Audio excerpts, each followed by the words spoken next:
What's up guys? Welcome back to my channel. So today, September 4th, mag-run, hindi tayo mag-run pala, pero we're gonna walk. The target is at least maka 5 kilometer walk tayo. Reason behind is masakit yung katawan natin after natin mag-run ng 9 kilometer yesterday. And so masanay yung katawan ko in terms sa mga post post run. It's a good thing too kasi bukas pakiramdaman natin kung makakatakbo tayo ulit, pero at least para masanay. When I compared yung level ng sakit ng katawan ko now versus nung August 11 where I joined 16 kilometer run dun sa Tagbilaran, hindi talaga ako makagalaw nun. Like 1 week akong sobrang sakit ng katawan ko.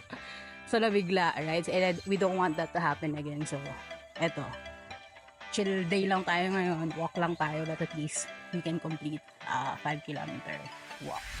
So let's go. Alright, 1 kilometer, 4 more to go. Let's go. 2 kilometers.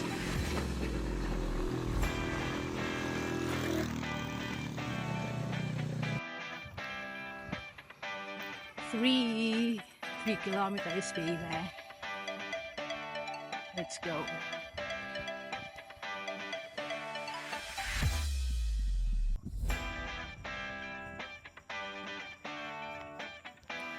Four kilometers.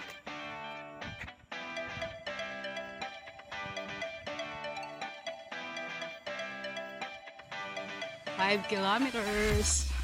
Layo pa natin sa bahay, so baka mag 7 or 8 kilometers in total. So let's go.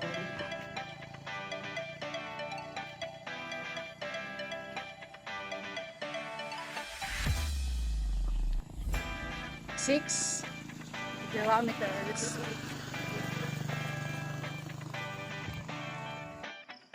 7 kilometers.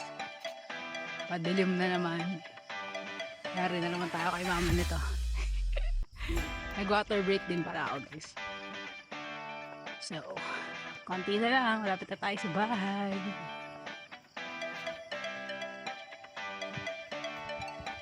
Let's go. 8 kilometers. 8. Reach na natin ang target. Couple of meters, nasa bahay na tayo. Diba din yun ako makita. So guys, we just got home. Nakakompleto tayo ng 8.40 kilometers walk. So not bad, right? Na-exceed natin yung 5 kilometers that we targeted today. Alright, so it's time for our recovery drink, herbal shake. So, it's important guys na meron din kayong recovery drink after you walk or you run, right? So, itong herbal shake, there's a lot of nutrients naman here, to be fair. To name some, we have vitamin A, B2, vitamin E, C, B1, B2, B6, folic acid, B12, calcium, potassium, iron, magnesium, zinc, copper, and there's more. So, really good. Pag naubos ko to, isang basong tubig, and then I'm good. Pwede na akong hindi mag-dinner. Ayun lamang. Thank you for being with me on this walk. Really good walk, 8.40 kilometers. So, kayo din, try it.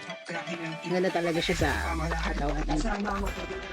Alright, see you on my next one. Bye-bye.